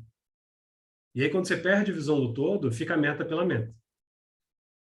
E aí você pode estar desenvolvendo ou entregando uma solução completamente oposta à necessidade do cidadão. Mas a meta está sendo batida. Então, trazendo ali para a realidade, né, do que eu apresentei para vocês. A minha meta é desenvolver novos cursos ou alcançar mais pessoas com a informação que a gente quer disseminar. É emitir mais certificados, né? E a gente tem uma cultura da certificação no Brasil, né? Dos títulos, né? Dos certificados, tem certificação nisso, naquilo, né? Da sopa de letrinhas, depois que o pessoal vai colocando ao lado do nome, mas o que realmente faz sentido para você, enquanto pessoa servidora pública, e também para a sua missão, que é entregar um serviço público melhor. E como que você consegue encaixar isso tudo? Porque, assim, é muito bonito de falar aqui, né, de dizer, você precisa focar no cidadão. Como que você faz para aproximar? E aí é onde mora a questão da iteração. Então, ao invés de você fazer um planejamento gigantesco, com base em pressupostos, de maneira preditiva, você faz um experimento menor. Você busca uma solução menor. Então, mais uma vez, eu não sou contra soluções disruptivas, pelo contrário, eu adoro. Possivelmente eu consumo todas. Eu sou o early adopter, né? Aquela primeira pessoa que... Agora não tanto porque tá complicado, né? Mas é o tipo de pessoa que fica na fila para poder comprar um produto de lançamento. Mas o que é possível para a gente no dia a dia? Essas soluções disruptivas, também quando elas falham, elas têm um custo muito alto. Né? E a gente está vendo diversas startups agora, por conta de um movimento macroeconômico, morrerem. Né? Porque são movimentos disruptivos. Enquanto a gente vai sobreexistir, ainda que sejamos mais velhos, menos, né, com menos orçamento. Então, o que a gente quer para o nosso próximo ano, para o nosso próximo governo, né, para as nossas próximas gerações? Né? Como que a gente quer encarar esse serviço público, né, na hora que a gente é usuário, né, quando a gente vai acessar esse serviço? Então, para mim, o segredo está, né, nessa questão da adaptabilidade. Não é mais uma vez, né, a ambidestria não é o largar a mão daquilo que está sendo feito hoje e falar, não, vamos criar um negócio novo aqui e acabou, larga tudo, que agora a gente é genial. Tem unidade que tem mandato para isso, né? É para isso que hoje a gente tem ambiente, né, como os laboratórios de inovação, como diversas outras unidades ali que são criadas, né, para esse processo mais intenso de experimentação. Mas, no geral, o que a gente precisa fazer? Né? Continuar fazendo o arroz com feijão, né? O nosso melhor no dia a dia, mas buscar espaço para trazer inovações incrementais, né, para o nosso processo, e em especial, né, não olhando o nosso processo como ele pode ser melhor, mas sim como que eu posso facilitar a vida do cidadão. Então, o cidadão hoje ele precisa ir no INSS, na Receita Federal e mais num terceiro órgão. A gente precisa mapear isso. E da mesma forma como a gente pensa hoje, né, a conexão, né, o processamento entre sistemas, a gente precisa pensar nisso, mas dentro de uma jornada. Né? Então, Você sai de um sistema e vai para o outro, e de repente o cidadão não está nem vendo o que está acontecendo ali por trás, né? Mas ele está conseguindo ter um caminho, né? Uma trajetória ali mais tranquila. Muito bom, professor. Bruno, a gente ficaria aqui a tarde inteira conversando com você, mas já ultrapassamos aqui o nosso tempo e acho que todo Opa. mundo tem metas, né? Inclusive, eu muito bom, assim, os comentários aqui são os melhores, muito aprendizado mesmo, foi mais que um bate-papo, né? Foi uma aula, a gente aprendeu muito aí com você. E ó, um monte de gente mandando abraço aí, Legal. cumprimentando. Deixa eu só Beleza. responder essa da Márcia Marçom aqui, que mandou. Né? Eu acho que o projeto, sim, ele tem que ter início, meio e fim, né? Senão ele não é projeto. Ainda que o fim seja longínquo, né? Ele precisa ser avistado. Mas quando você pensa hoje num projeto e você está idealizando um fim para ele, você também, mais uma vez, está cerceando possibilidade. É o que a gente chama de delimitação do escopo. Então, quando você tem um escopo fechado, né, você está dizendo assim, ó, esse produto ou serviço tem essa finalidade, você vai ter esse limite de tempo, né, para poder desenvolver. Quando a gente está falando de processo, eu estou falando de algo cotidiano, de algo que você tem uma rotina ali, que você já conhece, ou se não conhece, alguém conhece, vai transmitir esse conhecimento para você, né, vai passar. E quando a gente pensa em processo, a gente pensa em algo um pouco mais estável, tá? Que tem aquela rotina ali já percebida. E possivelmente existem gargalos, possivelmente existem possibilidades ali de melhoria, possivelmente, ao contrário da física, né, a ordem dos fatores pode gerar um resultado diferente. Então, de repente, se esse processo ele sai da sua unidade, vai para uma outra, para depois voltar, de repente não era melhor começar na outra unidade? Ou só ir para lá depois que você terminasse? Né? Ou faz sentido voltar para você?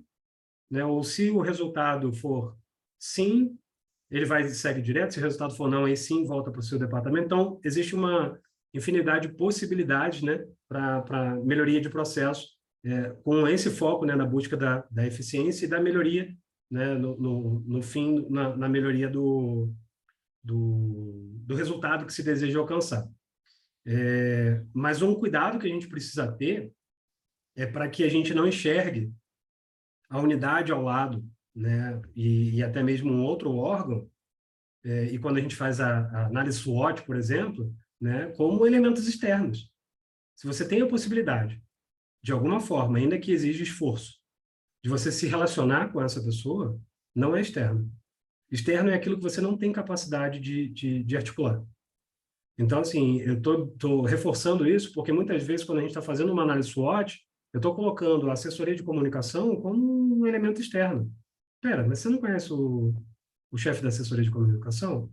Não, não conheço. Mas você sabe qual é o nome dele? Você tem como chegar até ele? Você consegue fazer uma reunião com ele, né? Propor uma agenda? Então, ele não é externo.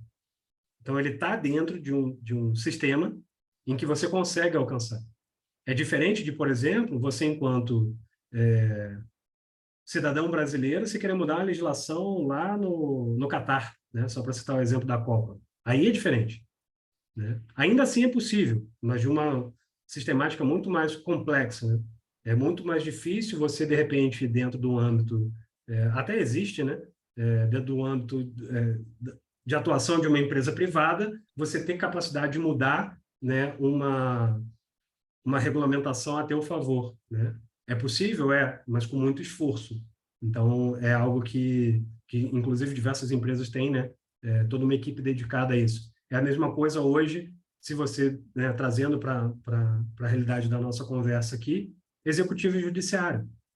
O quanto a gente consegue parar e se conversar, né? E possivelmente isso vai envolver o legislativo também. Né? Onde é possível fazer pequenos experimentos que gerem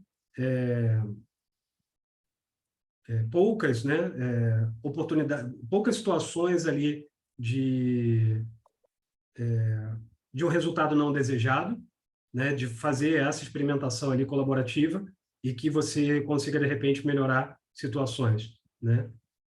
Então, são infinitas possibilidades, nem todas elas são tão fáceis quanto tomar um café com um colega da unidade ao lado, buscar essa aproximação para poder tentar pensar melhor num processo, né? E às vezes você vai falar para ele, pô, aquele relatório que eu gero para você dá maior trabalho, né? Queria discutir com você se não tinha como, de repente, a gente simplificar. Ele vai dizer, Bruno, não faço nada com o teu relatório. Você fala, putz, e eu estou dedicando não sei quantas horas, mês, nesse tipo de atividade, sabe? Então, o quanto a gente consegue automatizar, simplificar, eliminar algumas atividades que a gente faz hoje. Quando a gente pensa assim, você abre espaço para fazer inovações. Se elas já não são inovações por conta própria. Muito bom. Muito bem, obrigada, professor. Bruno, eu vou passar para nossa coordenadora do Link, a Giovana Maier, que também é uma maratonista. Opa! Premiada. Então, para Premiada, ela não. fazer o fechamento para a gente. É sim, viu? Não, só digo que as pessoas de vez em quando acordam 5 horas da manhã para correr, porque não tem outro tempo, não tem outro horário para encaixar isso. Então, fazer uma. É para vencer a si próprio ou não, Giovana? Não, é só para. Não, não é. Não é. É para. Acho que já virou tanto. Você não escova o dente todo dia quando você acorda? Então, a gente acorda às 5 horas da manhã e vai praticar exercício porque já virou hábito, não é? E fica passando mal depois porque não faz. Então. Ó. É bem isso. Fica a dica não aí, é para superar. É uma rotina mesmo. Mas eu queria só agradecê-lo, né? Dizer que foi inspirador e é sempre bom alguém dizer para a gente ali aquele framework que você colocou, né? A gente sabe, mas a gente precisa relembrar qual é o nosso propósito, né? Porque a gente não consegue fazer tudo. Então a gente tem que. Eu quero julgar bem. Eu quero julgar mais, o que eu preciso fazer, assim, sobretudo na área fim do judiciário, eu sei que não é o caso de vocês aí no executivo, mas é sempre bom ouvir isso e ouvir o que a gente pode fazer para melhorar. Então, agradeço, professor Bruno, as pílulas, que não foram pílulas, mas foram verdadeiras inspirações, né? E dou por encerrado hoje o nosso encontro, porque realmente a gente precisa bater meta. Então, a gente ficou 2 horas quase aqui, então a gente precisa bater meta, tá certo? Muito obrigada. Uma boa tarde para todos e todas. Obrigada, Márcia. Obrigado a todos e todas aí. Foi um prazer estar aqui e até a próxima. Tchau, tchau. Obrigada, gente. Obrigada por ficarem até o fim. Até o próximo Link Convida. Até.